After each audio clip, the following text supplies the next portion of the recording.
Polresta Manado gagalkan peredaran 367 paket narkoba.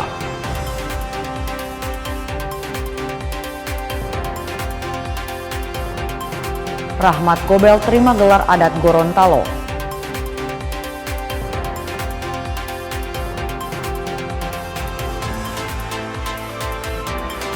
Rumah kopi Tikala hampir seabad masih jadi favorit penikmat kopi.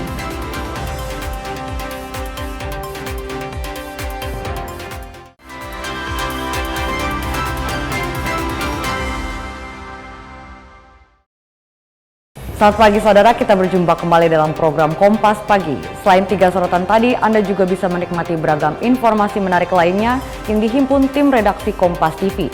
Bersama saya Dirsia Suarez, inilah Kompas Pagi selengkapnya hanya di Kompas TV, independen, terpercaya.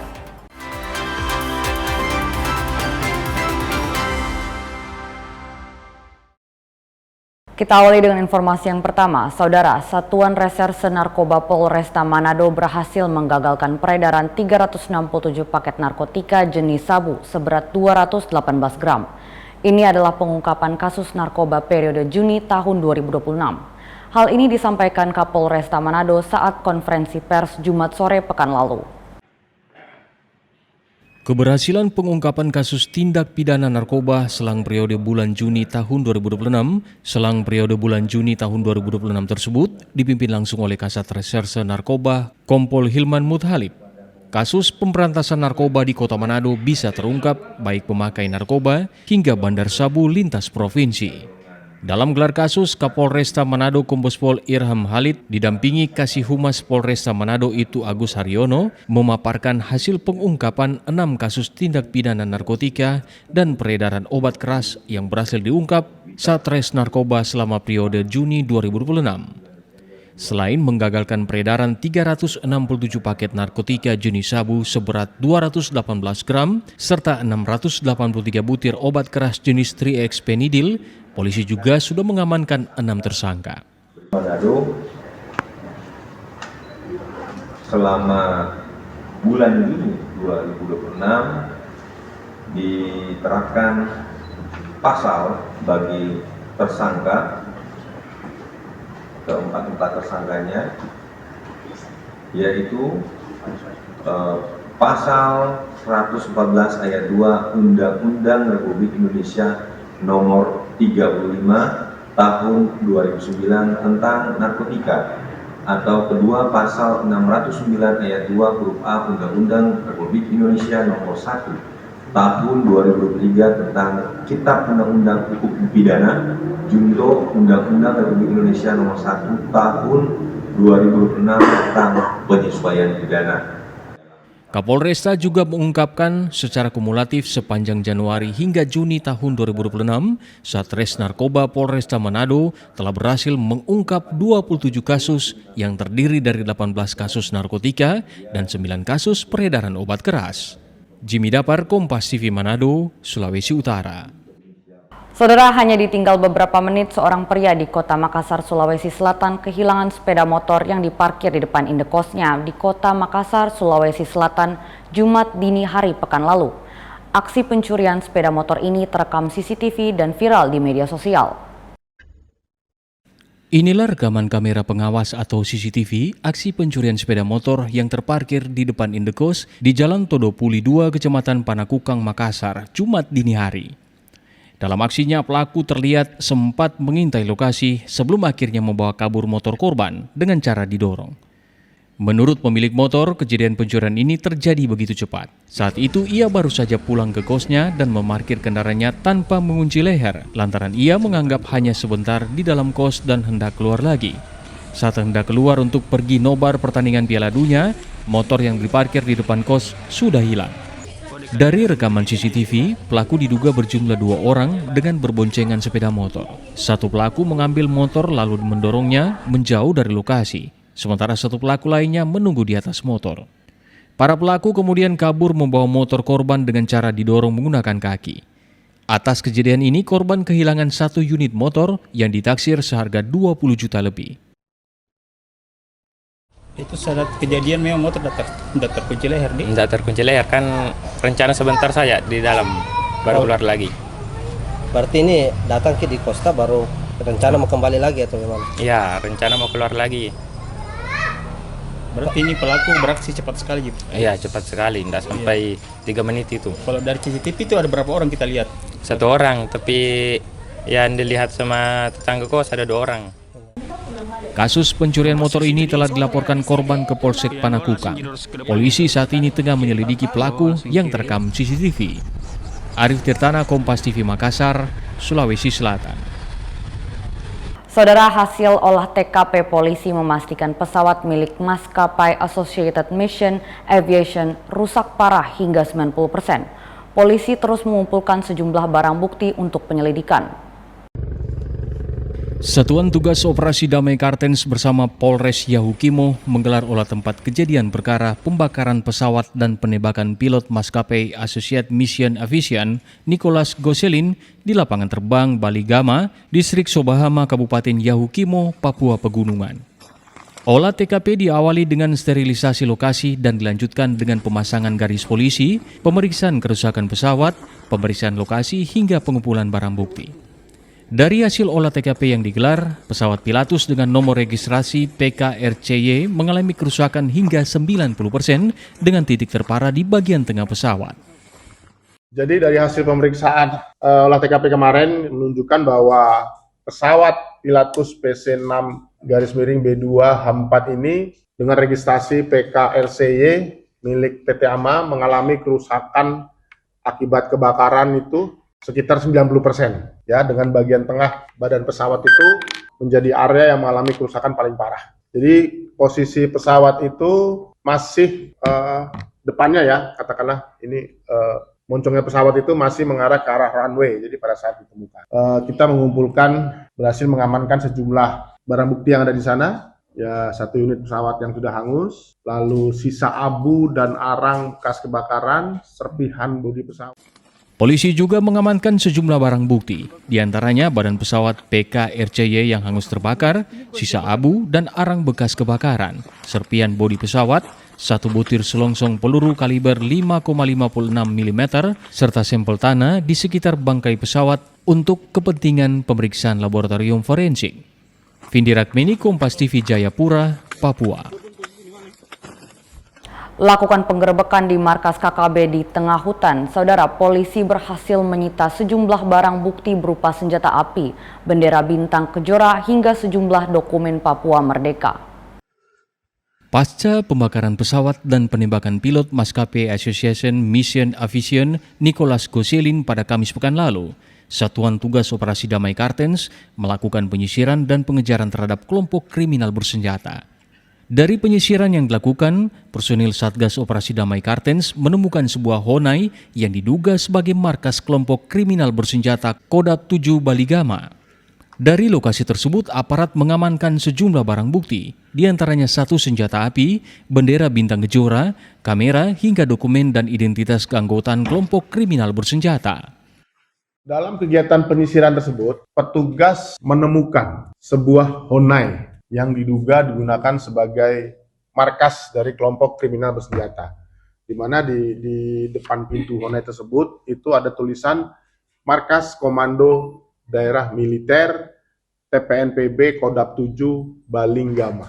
Kita berhasil mengamankan barang bukti berupa beberapa perlengkapan pribadi serta 2 bilah parang, ya, sangkur juga ada, terus 1 buah senapan angin, beberapa kartu SIM card handphone, serta 7 memory card dari telepon seluler, 1 kamera Sony.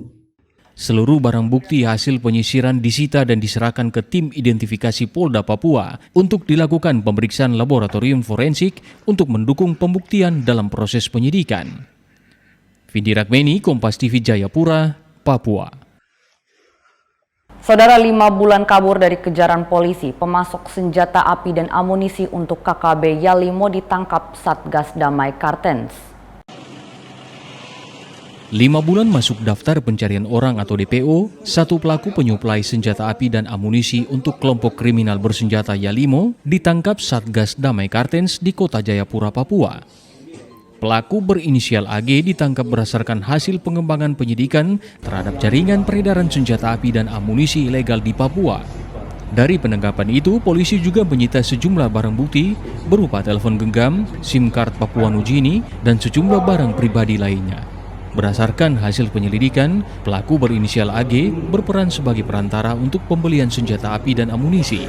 Tak hanya itu, pelaku AG juga terlibat langsung bersama sejumlah pelaku lainnya untuk pembelian senjata api laras panjang dari salah satu warga negara asing dengan nilai 80 juta rupiah. Jumlah barang bukti yang berhasil kita amankan adalah 298 butir amunisi, 4 magazen SS1, 1 pucuk senjata api rakitan, dan serta 6 laras senjata api bekas afkiran senjata yang sudah lawas, ya, sudah berkarat. Jadi dari dasar tersebut makanya mengarah kita kepada penangkapan DPO berinisial AG ini. Rincian daripada amunisinya yaitu 10 butir amunisi kaliber 9 mm, lalu 36 butir amunisi kaliber 762, serta 255 butir amunisi kaliber 5,56. Hingga saat ini, aparat kepolisian berhasil menangkap 13 orang dalam kasus jual beli senjata dan amunisi untuk KKB Yalimo Yahukimo. Dari pengungkapan itu, polisi juga menyita ratusan butir amunisi beserta sejumlah senjata api laras panjang. Vindi Rakmeni, Kompas TV Jayapura, Papua. Saudara, informasi antrian solar kembali terjadi di SPBU Kota Manado. Akan kami hadirkan sesaat lagi. Tetaplah bersama kami di Kompas Pagi.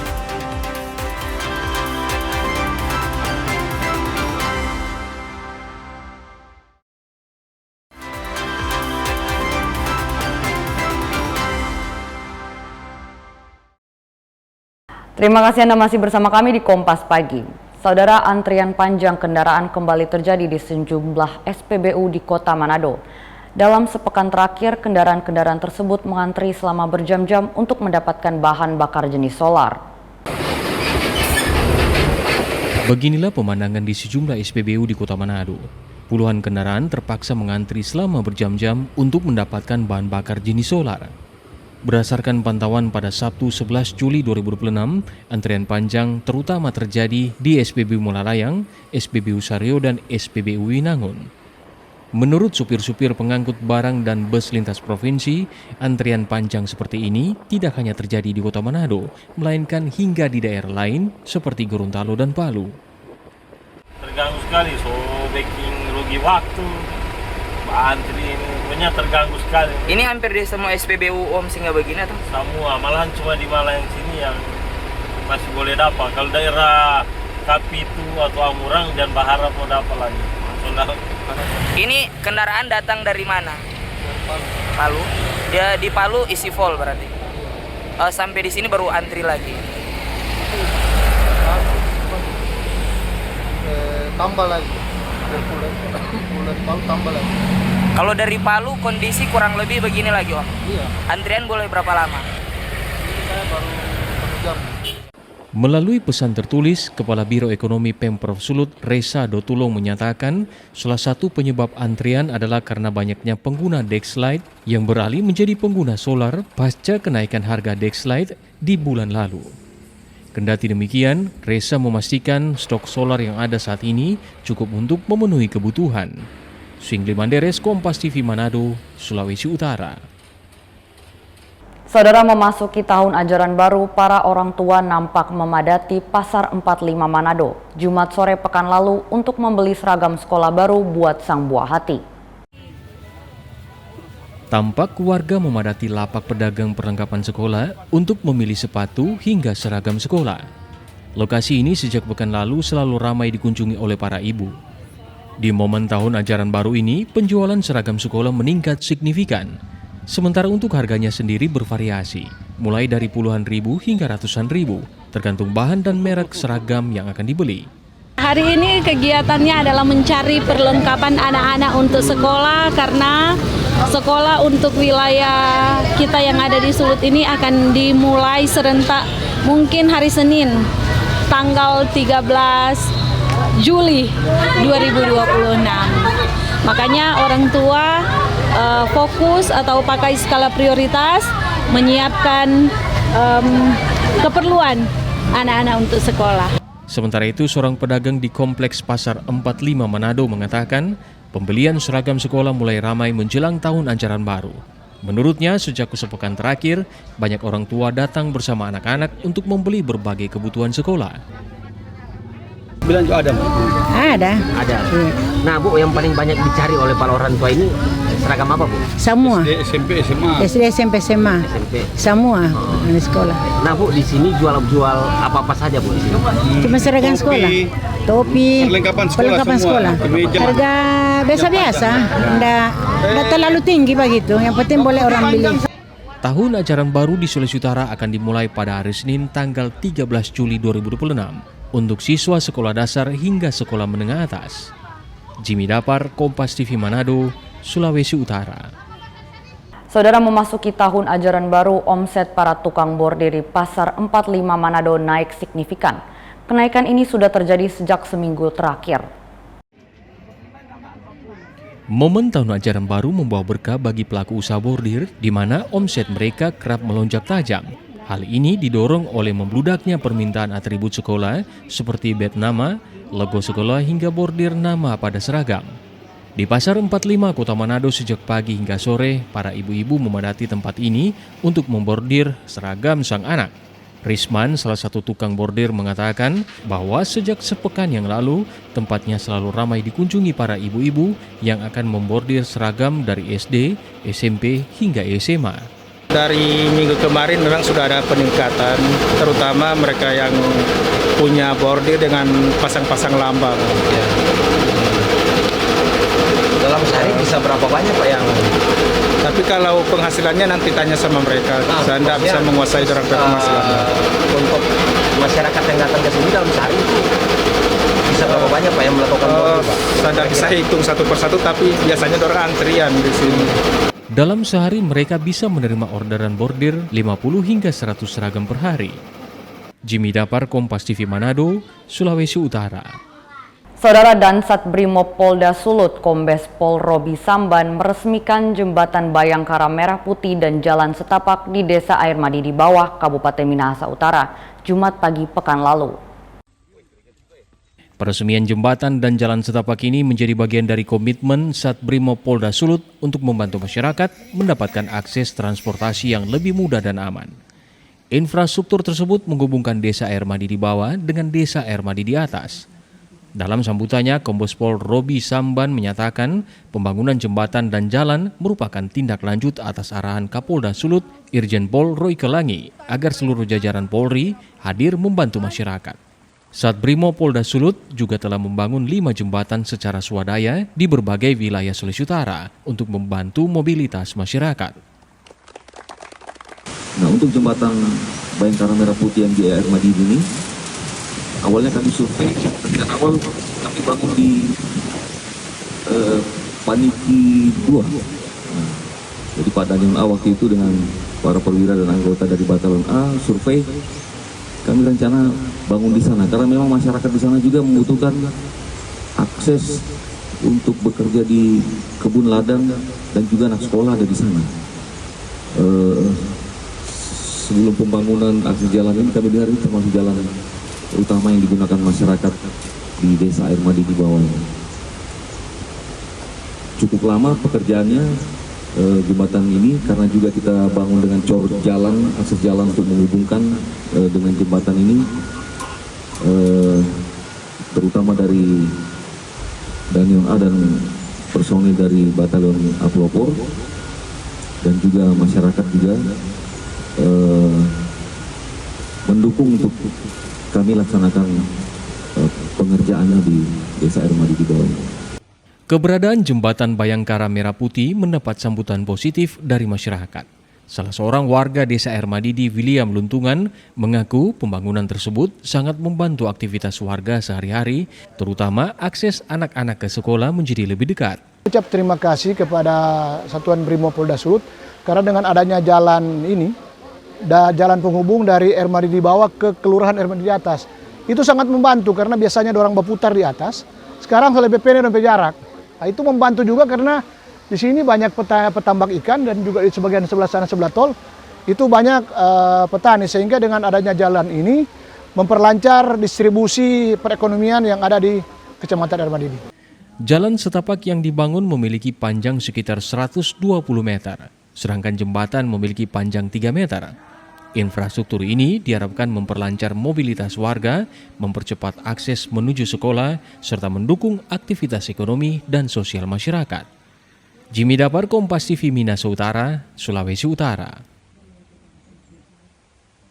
Saudara, tinggal di rumah mewah merupakan impian bagi kebanyakan orang, namun tidak dengan pria lansia di Desa Kema, Kabupaten Minahasa Utara, Sulawesi Utara. Meski hidup di lingkungan kakak beradik yang serba berkecukupan, dirinya memilih tinggal di rumah gua buatannya sendiri. Beginilah keseharian Hais Abdul, pria lansia yang sudah 2 dekade atau 21 tahun tinggal di rumah gua yang terletak di Desa Kema, Jagatiga, Kabupaten Minahasa Utara, Sulawesi Utara. Semenjak pisah dari istrinya lantaran tidak memiliki keturunan, Hais memilih hidup sendiri dan tinggal di rumah gua buatannya sendiri. Hais mengaku tinggal di rumah gua membuat dirinya merasa nyaman, sejuk serta bebas biaya pemeliharaan. Karena saya rasa ini lebih aman, nggak beli batu, nggak beli semen, seng, bahkan nggak cat. Iya, karena saya juga rasa ditambangkan di bawah tanah, di underground, aman-aman juga kok. Dari situ saya bikin. Jadi juga ada kenangan kan, dulu pernah kerja di sana, tinggal di sini, ada kenangan juga. Proses pembuatan rumah gua dilakukan Hais dengan peralatan seadanya dalam waktu sekitar 6 bulan pada tahun 2005 silam. Rumah gua dibuatnya sedemikian rupa sehingga mirip dengan ruangan rumah kebanyakan. Terdapat ruang tamu, ruang tidur, serta jendela dan 2 pintu. Ya sebenarnya buat ini hanya untuk tempat santai. Istilahnya hanya 2x2, 2 meter x 2 meter untuk taruh tempat duduk. Baru, tapi lama-kelamaan terpikir lebih baik bikin pintu. Coba kan bikin sampai 4 meter, dapat 1 ruangan, ruang tamu dulu, baru dapat bikin kamar. Setelah itu terhenti. Waktu di sebelah baru itu. Tapi lama-kelamaan ingin nambah. Jadi saya datang lagi untuk buat sebelah ini. Hais yang berprofesi sebagai nelayan mengaku akan terus menempati rumah gua ini. Agar lebih luas, Hais sedang mengerjakan tambahan 1 kamar untuk dijadikan ruang tidur. Hence Tumilar, Kompas TV, Minahasa Utara, Sulawesi Utara. Saudara, Polda Gorontalo gelar lomba cerdas cermat KUHP dan KUHAP. Informasi ini akan kami hadirkan usai jeda. Tetaplah bersama kami.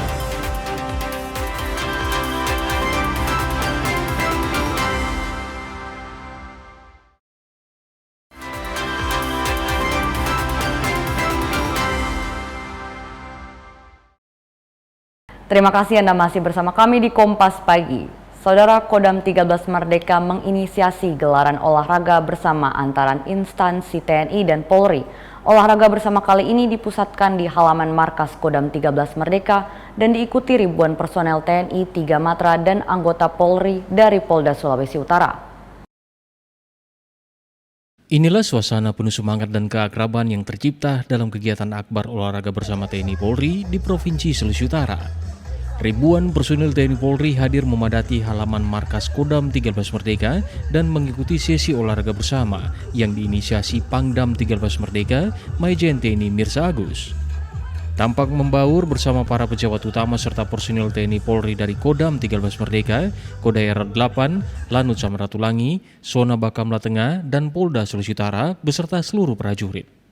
Pangdam 13 Merdeka Majen TNI Mirsa Agus bilang, kegiatan olahraga bersama ini selain bertujuan untuk kebugaran tubuh, juga menjadi sarana tepat untuk mempererat silaturahmi, menguatkan solidaritas dan sinergi antara instansi dalam komitmen bersama menjaga keamanan dan kondusivitas di wilayah Provinsi Sulawesi Utara. Bersama TNI Polri dalam rangka membina silaturahmi antara kami semuanya, pimpinan dan para anggota TNI Polri yang ada di Sulawesi Utara.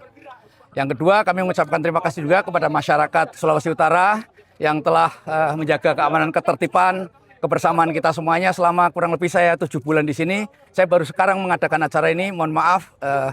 Pada kesempatan ini juga sekalian kami menyampaikan terima kasih kepada seluruh masyarakat.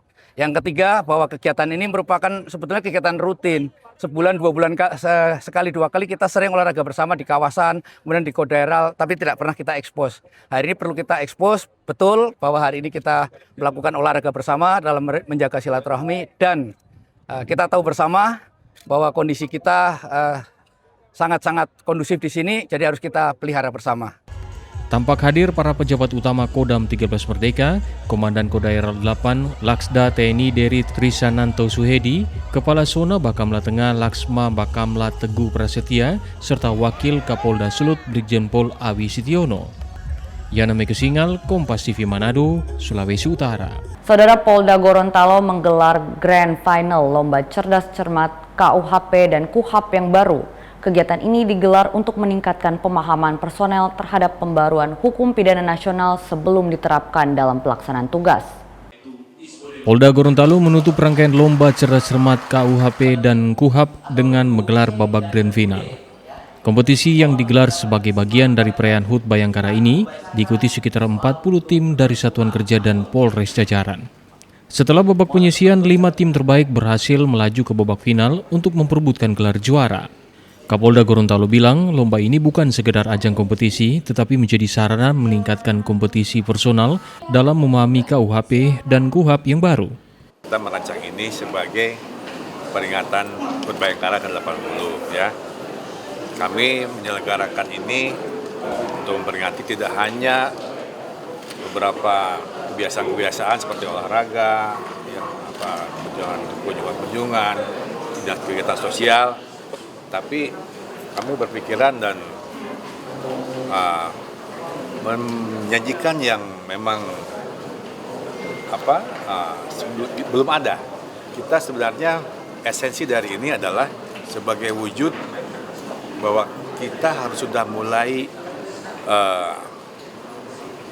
menyesuaikan dengan perkembangan situasi. Apa itu? Ya, supaya tuntutan masyarakat, Polri diharapkan bisa memberikan pelayanan terbaik. Sementara akademisi menyebut kegiatan ini menjadi bentuk sinergi antara Polri dan perguruan tinggi dalam memperkuat pemahaman terhadap pembaruan hukum pidana nasional. Yang jelas ini adalah satu terobosan yang sangat inovatif gitu loh. Jadi cara-cara yang dikemas hari ini adalah satu metode yang dilakukan oleh Polri, khususnya inisiasi dari Polda Gorontalo. Jadi percepatan-percepatan untuk mengimplementasikan Kitab Undang Hukum Pidana maupun KUHAP ini cara yang mungkin lebih efektif karena seluruh jajaran dari Polda, unit sampai Polres dan sampai Polsek, bahkan kemarin sampai JUM juga. Ini adalah salah satu kampanye yang dilakukan, ditambah hari ini keterlibatan dengan adanya cerdas cermat ini adalah salah satu edukasi. Selain tidak hanya sosialisasi, tapi edukasi yang dilakukan yang sangat inovatif. Kadang Gorontalo itu dianggap kota kecil, tapi dari sinilah ide-ide itu muncul. Buktinya dengan kegiatan ini oleh Kapolda Gorontalo dong. Dan menurut saya ini satu trigger untuk anggota polisian untuk lebih meningkatkan kualitasnya. Karena ini KUHP dan KUHAP baru itu adalah sesuatu yang baru. Jadi mau tidak mau, suka atau tidak suka, mereka harus paham di mana mereka garda terdepan dalam pelayanan masyarakat juga dalam penegakan hukum. Dan semoga kegiatan ini bisa bersinambung seperti yang disampaikan Pak Kapolda tadi, bisa menjadi membuka ruang kerjasama ataupun melakukan kolaborasi terkait kegiatan-kegiatan yang serupa. Dan sekali lagi tujuan utamanya adalah, muaranya adalah untuk kualitas penegakan hukum kita, khususnya penegakan hukum pidana. Di kegiatan ini, Direktorat Intelkam keluar sebagai peringkat pertama, Polres Buawato kedua, dan Polres Bolemo ketiga. Diharapkan kegiatan ini mampu meningkatkan kapasitas personil Polri agar lebih profesional, berintegritas, dan memiliki pemahaman yang seragam dalam menerapkan KUHP dan KUHAP yang baru. Fikar Buntuan, Kompas TV, Gorontalo. Saudara, meski dimakamkan di Taman Makam Pahlawan Kalibata, Jakarta, almarhum Rahmat Gobel, anggota DPR RI, mendapat penghormatan terakhir dari masyarakat Gorontalo melalui sidang adat Jumat sore pekan lalu. Penetapan gelar adat sebagai bentuk penghargaan atas pengabdian almarhum kepada daerah dan negara. Rumah adat Gobel di Gorontalo menjadi tempat digelarnya sidang adat untuk almarhum Rahmat Gobel, anggota DPR RI asal Gorontalo. Sidang adat diikuti 5 rumpun pohala yang terdiri dari Pohala Suwawa, Limutu, Hulondalo, Bulango, Atinggola, serta Bualemo dan Pohuwato. Proses ini dihadiri keluarga, kerabat, tokoh adat, dan masyarakat yang memberikan penghormatan terakhir kepada almarhum sekaligus mengirimkan doa kepada almarhum. Melalui sidang adat, Dewan Adat Gorontalo resmi menetapkan gelar adat kepada almarhum Rahmat Gobel sebagai bentuk penghargaan atas pengabdian dan jasa-jasanya. Acara ini satu rangkaian dengan proses pemakaman. Tapi karena pemakaman dilaksanakan di Jakarta dan dimakamkan di Taman Makam Pahlawan Kalibata, maka potongan itu kita lakukan di sini. Adapun yang diselenggarakan tadi adalah sidang adat pemberian garai. Garai itu adalah gelar kepada orang yang sudah meninggal. Fungsinya atau tujuannya 2 minimal. Yang pertama adalah doa bagi almarhum. Ada 10 usulan untuk garai itu. Ya, masing-masing mengikuti payu atau pakem yang ada di negeri adat masing-masing. Lalu kemudian semua disepakati, disimpulkan garai itu menjadi ta loo lamahe lip. Tapi sebenarnya ini adalah ekor daripada gelar yang panjang. Gelar adat yang diberikan menggambarkan sosok putra terbaik Gorontalo yang mengabdikan jiwa raga dan hartanya untuk kemajuan daerah serta Indonesia. Prosesi adat ini menjadi penanda bahwa pengabdian almarhum akan terus dikenang oleh masyarakat Gorontalo. Fikar Buntuan, Kompas TV, Gorontalo. Saudara, untuk menarik minat tamu dan wisatawan yang berkunjung, Aston Hotel Manado menghadirkan kreasi melalui program 60 Second to Tokyo yang menghadirkan berbagai menu jajanan khas Tokyo, Jepang yang diharapkan mampu memuaskan cita rasa pengunjung. Melalui program 60 Second to Tokyo, Aston Hotel Manado berupaya menggait minat berkuliner wisatawan dan tamu yang berkunjung. Dalam launching program pada 10 Juli 2026, F&B Manager Aston Hotel Arifin mengatakan pihaknya telah menyediakan 10 menu makanan dan 1 minuman dengan cita rasa khas Tokyo. Ia menyebut terobosan ini menjadi alternatif dalam menu-menu lain yang telah familiar di lidah wisatawan. Makna dari 60 Second ini adalah ketika para tamu menyantap menu promo baik makanan, dessert, minuman, itu sudah merasakan feel-nya daerah Tokyo. Dan khusus tamu ini, untuk khusus para promo ini, menu sudah kita setup ada di atas bed. Jadi ketika tamu sudah masuk ke dalam kamar, ini adalah menu pilihan. Jadi bukan lagi setiap kita berkunjung ke hotel, nginap di hotel, menunya selalu ada nasi goreng, ada pisang goreng, tidak. Jadi kita punya menu opsional, yang mana desainnya pun kita setup untuk street food. Program ini nantinya akan berlangsung hingga Desember 2026 dan diharapkan sukses menggait minat wisatawan, melanjutkan kesuksesan program sebelumnya, yakni 60 Second to Seoul. Swingli Manderes, Kompas TV Manado, Sulawesi Utara. Saudara, di tengah gempuran rumah kopi kekinian, ada satu rumah kopi legendaris dan bersejarah di kota Manado dan masih bertahan hampir 100 tahun. Namanya Rumah Kopi Tikala yang telah hadir sejak tahun 1932 dan tetap menjadi pilihan bagi penikmat kopi. Berlokasi di Jalan Jenderal Sudirman, Komo Luar, Kota Manado, Rumah Kopi Tikala merupakan rumah kopi bersejarah yang telah melintasi zaman. Betapa tidak, rumah kopi ini sudah hadir sejak tahun 1932 dan masih eksis hingga saat ini. Bertahan dengan resep racikan rahasia keluarga, Rumah Kopi Tikala dirintis Siang Jin Hui atau dikenal dengan panggilan Zeng atau Hui. Kini dilanjutkan oleh 3 orang anaknya yang secara bergantian setiap tahun mengolah operasional rumah kopi ini. Salah satu ciri khas di tempat ini ialah kopi hitam yang dihasilkan dari panas bara batok kelapa dan bukan dari kompor gas atau kompor listrik. Tidak ada mesin pengolah kopi berteknologi canggih di tempat ini. Yang ada ialah tungku bara batok kelapa dan teko yang senantiasa hangat dan siap menyajikan kopi bagi pelanggan setia. Sebagai pelengkap, pelanggan bisa menikmati roti bakar Srikaya dengan rasa yang menggugah selera. Kopi ini di Manado ini dari tahun 32. 32 itu kita masih di rumah Belanda. Setelah itu kita pindah di tempat ini yang sekarang ini tahun 39.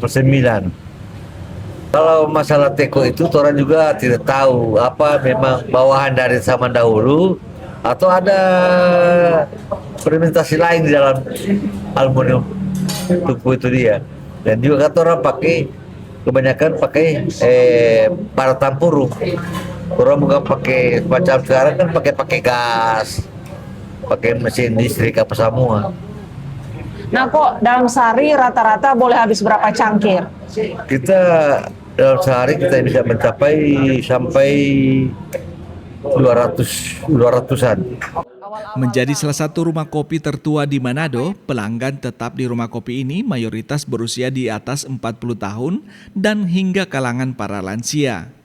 Menariknya, rumah kopi ini menjadi tempat berkumpulnya berbagai kalangan dan profesi yang berdiskusi berbagai isu, termasuk pembangunan kota dan politik lokal maupun nasional.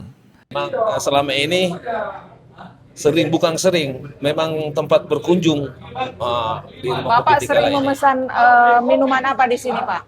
Kopi hitam. Kopi hitam Iya. tanpa gula? Tanpa gula. Oh.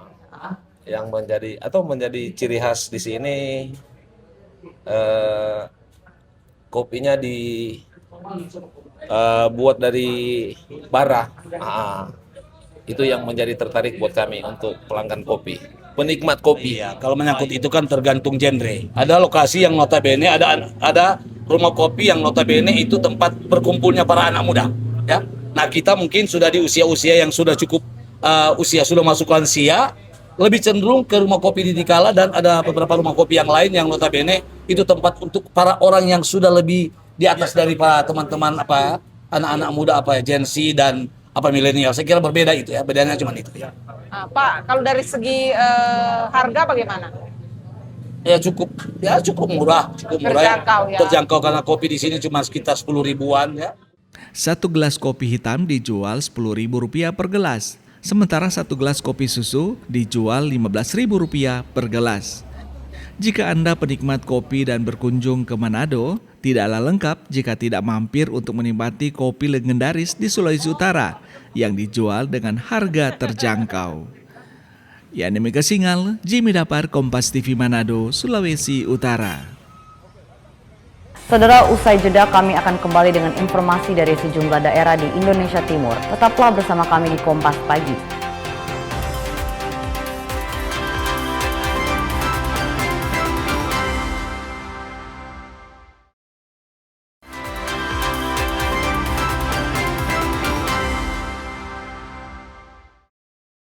Saya Dircia Suarez dan Anda masih bersama kami di Kompas Pagi. Saudara, jelang masuk sekolah, Pasar Sentral atau Nu Makassar Mall diserbu pedagang grosir dari berbagai daerah, termasuk pembeli yang datang dari luar Sulawesi. Mereka berburu peralatan sekolah yang mulai ramai diburu warga. Di musim ini penjualan grosir naik hingga 80%. Toko grosir penyedia seragam sekolah di New Makassar Mall atau Pasar Sentra mulai diserbu pedagang yang berasal dari sejumlah daerah di Sulawesi Selatan. Mereka datang untuk membeli seragam sekolah dan dijual kembali di pasar tradisional di daerah mereka. Seragam yang diburu diantaranya seragam merah putih untuk anak SD, putih biru untuk SMP, putih abu-abu untuk SMA, dan seragam pramuka serta baju batik. Tini, salah satu pedagang asal Kabupaten Jeneponto, mengaku sudah beberapa kali bolak-balik Makassar Jeneponto khusus untuk membeli seragam sekolah di New Makassar Mall. Emang beli baju sekolah, sarung, iya. Untuk di apa saja itu aja? Beli pakai pribadi atau Dijual, iya. Kita beli grosiran hari ini? Iya, saya beli grosiran. Itu bisa beli berapa kita hari ini? bisa beli 12 lembar, 10. Iya. Itu baju apa saja kita beli aja? Macam-macam, sayang. Iya. Iya, baju SMP, SMA, SD. Iya. Batik juga saya lihat. Iya, baju batik SMP sama SD.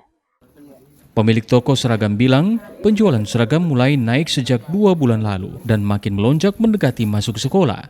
Setiap harinya ratusan lembar seragam sekolah terjual. Ya, alhamdulillah meningkat kalau menjelang apalagi ajaran baru, ajaran baru ada peningkatan. Iya, orang daerah. Mulai naik. Bulan 4, 5, 6 sampai biasanya bulan 8. Iya. Kalau untuk tahun ini sudah berapa banyak yang terjual ini? Sudah ribuan pieces. Iya. Nah, yang paling banyak dicari baju untuk apa? Mulai SD, SMP, SMA rata-rata begitu. Tahun ajaran baru jadi berkah tersendiri untuk pedagang seragam. Ini jadi musim panen setahun sekali dan sangat dinantikan. Pemilik toko juga sudah bersiap dengan menyetok seragam agar bisa memenuhi kebutuhan. Nila Rustam, Kompas TV Makassar, Sulawesi Selatan. Hadirkan banyak hewan kebun binatang, Saudara Dairyland Goa diserbu pengunjung. Anak-anak senang melihat langsung ragam hewan lucu seperti kuda dan unta. Mereka juga antusias memberi makan dan bermain dengan sapi dan kelinci. Kebun binatang Dairyland di Jalan Malinok di Kelurahan Parangelo, Kabupaten Goa, Sulawesi Selatan, ramai dikunjungi wisatawan selama libur panjang sekolah. Pengunjung didominasi rombongan keluarga yang membawa anak-anak mereka melihat langsung hewan-hewan yang ada di kebun binatang. Banyak yang merasa gemas dan ada juga yang takut karena baru pertama kali melihat langsung hewan-hewan di kebun binatang ini. Di wisata edukasi kebun binatang Dairyland Goa, anak-anak bisa melihat langsung banyaknya hewan seperti kuda, domba, sapi, tedong bonga Castoraja, dan ada juga beragam jenis unggas seperti merak dan ayam kate, serta hewan lainnya seperti iguana dan kura-kura. Tak hanya melihat, anak-anak juga bermain dan memberi makan hewan yang jinak seperti sapi, unta, dan kelinci. Anak-anak sangat antusias belajar dan bermain di kebun binatang. Mereka senang bisa memberikan banyak makanan, utamanya bisa bermain dengan kelinci. Anak-anak bahkan bisa merasakan sensasi berkuda di kebun binatang ini. Mama saya, bunda sama saya main kebun binatang. Banyak-banyak hal, ada buaya, domba, kuda, sapi, kambing, burung, kelinci. Banyak kelincinya? Banyak, tapi cuma aku dapat 1. Tadi 2 langsung lepas 2-nya. Kasih makan wortel. Habibie senang main ke sini? Senang, di sini kebun binatang. Pengelola kebun binatang mencatat kenaikan jumlah pengunjung dalam sehari, pengunjung bisa mencapai 3.000 orang. Untuk keamanan pengunjung, pengelola memastikan hewan dalam kebun binatang jinak dan sudah divaksin. Sekarang mulai dari liburan sekolah itu di hari-hari biasa mulai dari 1.000 sampai 2.000 pengunjung, Kak. Apalagi di akhir-akhir musim liburan sekolah ini pengunjung mencapai di 3.000 dalam perharinya, Kakak. Anak kecil hampir ada ratusan keluarga juga sih, Kakak. Oh, untuk anak-anak yang kebun binatangnya, Kakak, di area Dairyland namanya, Kak. Untuk keamanannya kita sudah pastiin sih, Kak, semua hewan sudah divaksin, semua hewan sudah aman untuk untuk interaksinya. Satu tiket masuk kebun binatang Dairyland Goa dijual mulai dari harga Rp60.000. Libur panjang sekolah menjadi momen yang ditunggu anak-anak. Mereka bisa mendapatkan kesempatan berlibur ke kebun binatang, melihat banyak hewan lucu dan bermain bersama. Wisata kebun binatang juga dipilih orang tua agar anak-anak belajar mengenal jenis-jenis hewan. Nila Rustam, Kompas TV Goa, Sulawesi Selatan. Informasi tadi menutup perjumpaan kita dalam program Kompas Pagi. Saya Dirsya Sores bersama kru yang bertugas mengucapkan terima kasih atas kebersamaan Anda. Tetap saksikan rangkaian program berita di Kompas TV, independen, terpercaya.